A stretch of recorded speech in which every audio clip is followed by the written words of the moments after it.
Hey, what's up everybody? It's Dot2C2. I'm here making my first YouTube video, and I've already messed up. I filmed the intro and I lost the intro, and now I'm making another intro, and it is what it is. But I just want to document my first mod on my Elantra. It's actually my second mod. My first mod on my Elantra N were Koenig decagrams, and I think they're kind of the reason I'm doing the second mod. I think they're helping with some of the wheel hop and wheel spin because they are quite a bit lighter. Maybe not, but I don't think they're helping with wheel hop. So I decided to get a lower motor mount from Powerflex. I went with the purple one, which is like the mid-grade one, street and track one.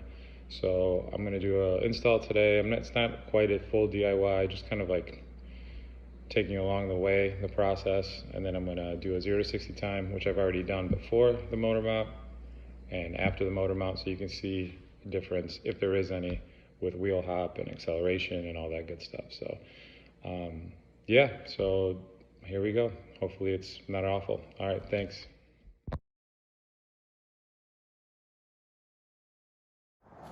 All right, so the first thing you want to do is you want to get your car in the air. I am very fortunate that I have these quick jacks that make quick work with everything. And then the location of the rear motor mount, purposely doing this so you guys can see where it's at, is right there. The first thing we're going to be doing is we're going to be taking off this nut over here. It's 17 millimeters here, and then these two are 14 millimeters right here. So we're going to take this one off first and then get these two off. We're going to take out the rear motor mount and put it up in the vise. All right, here we are. First of all, this bolt over here, the 17 millimeter bolt that attaches to the car, is pretty difficult to get out. So if you have air tools, definitely use those. Otherwise, a longer bar just to give you some leverage helps with these 14 millimeter ones. Weren't too bad at all.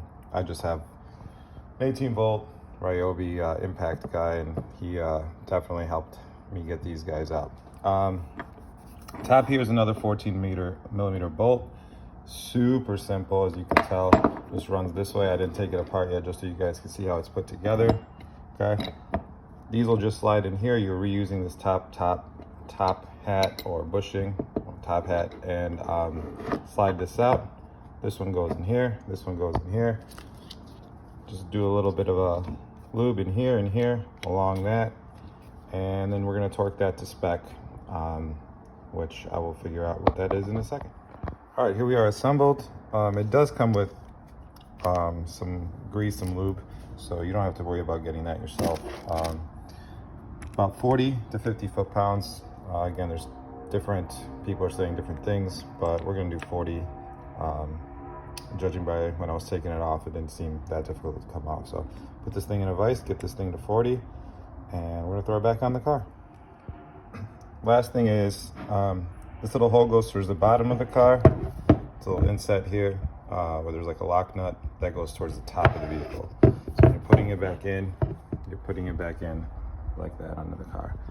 I'm gonna go put it on the vehicle and torque everything back to spec, and then go for a test run. All right, we are in. Everything's back on the car. These are 50 foot-pounds. This guy right here is 75 foot-pounds. Everything's good.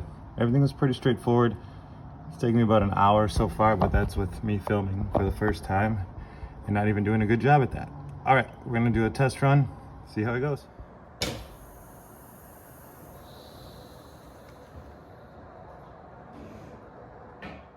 All right, guys, final thoughts.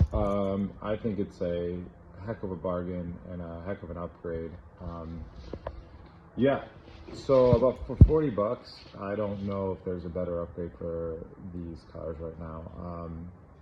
I basically went from wheel hopping all the way through first, and then a chirp wheel hop in a second, and then a 5.54 stock. And then I did the same thing, 3,000 RPM, within a couple of hours of each other, same stretch of road. I chirped and wheel hopped in the second just a little bit. You can see it on the video, which will be right after this here. But I ran a 5.15, so like 0.4 of a second off with that. And the car just felt more planted. Obviously no hops. I'm loving it. I think it's a great upgrade for the drivability, usability, especially for the track. Anxious to see how it responds when it's a little bit more wet out, if it's going to have the same effect. Hopefully you guys like this video. It's my first one. They'll get better, or maybe I won't even post anymore. I don't know. I'm thinking the second one will be my daily versus this guy right here. It's a 2010 manual base Carrera 911, so we'll see. I'm kind of thinking consistently the Elantra's probably a little bit quicker.